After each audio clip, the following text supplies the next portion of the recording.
the calculation na po, the very last step in our series.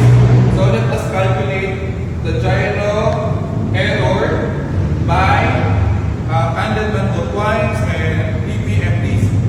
So first step, the true bearing came from 213.4, which is we rounded it off by 213.35. So kaya po siya naging 213.4. And then, the gyro bearing here is 214, which is provided in our given. So ito po yung nakita ng mata mo with the gyro compass bearing. So, ayan, 214. So, for the gyro bearing. And the given also is gyro course 035 came from gyro compass. Magnetic course 045, which is came from magnetic compass. These data are all given in our equipment. And also, this one. Kailangan mo si pattern. So, let us apply the following numbers here. So, gyro bearing, that's the first step. So, you're going to minus po to true bearing to gyro bearing. So, the answer will be 0.6 degrees west. So, bakit west? We need to compare it by compass west, error west, that's the rule. And compass east, error east, that's the rule.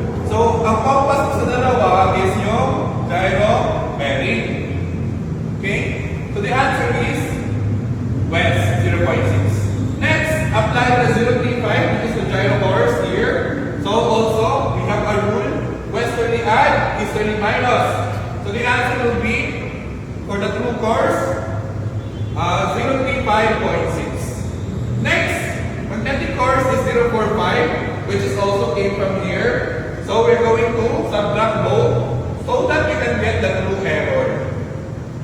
So, if we're going to subtract here, ayan po yung sagot, 9.4. And the rule same applies, compass west, error west. Our compass here is the magnetic course. Kaya po siya naging west kasi mas malaki yung 045 compared to sa true course. So, 9.4. Next, variation. Ang variation naman po, ito yan galing po sa compass rose. No? So, I already calculated it, but let us discuss. So, first and foremost is the year. Ito po siya, no? So, you're going to subtract it. The answer will be 16. So, provided our variation with 7 degrees, 05.0 minutes west, 2010, with the annual change of 2 minutes west, we're going to drop down the 2 here, kaya po siya naging 32 minutes.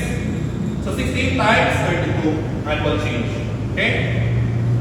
So, the 32 minutes will be going here. We're going to apply it in our error already, our variation.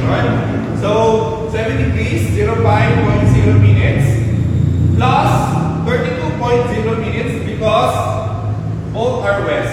Same name, same add. If it's different, ipa-minus po natin siya. Okay? So, 5 plus 32 is 37. And we're going to convert the minutes into degree. So, 1 degree is equal to 60 minutes. So, divide natin siya. So, 37 divided by 60 is 6.16. No?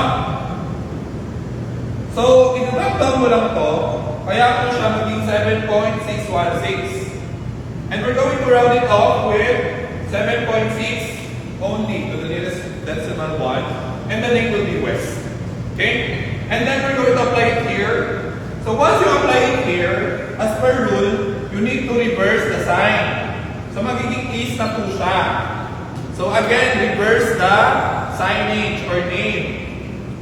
That's why it will become minus. And the answer will be 1.8 degrees west. Bakit po ba west? What's greater? Okay? Yun po yung pangalan ng deviation. And pasok po siya sa rule. Na deviation should not be more than 5 degrees. And also check your company policy about deviation. And also, dito po, sa gyro error, 1 degree lang po dapat siya, hindi po siya nalampas. No? So, gyro error should not be more than 1 degree. So, that is the rule. And also, again, check your company policies with gyro error. And we're going to correct it, so kukorrectin natin siya, check natin siya kung paano natin gawa, no? Na dapat the same po yung two course natin. So for the course, can, then, man, both twice. Okay? Can, then, man, both twice. This is the method to correct if the error that we have or the division that we have is exactly what is stated. No? So 045, ito po yung magnetic force. Ayan o. Next, apply deviation. So dito baliktad po yung rule. Ibabaliktad rin natin ito siya.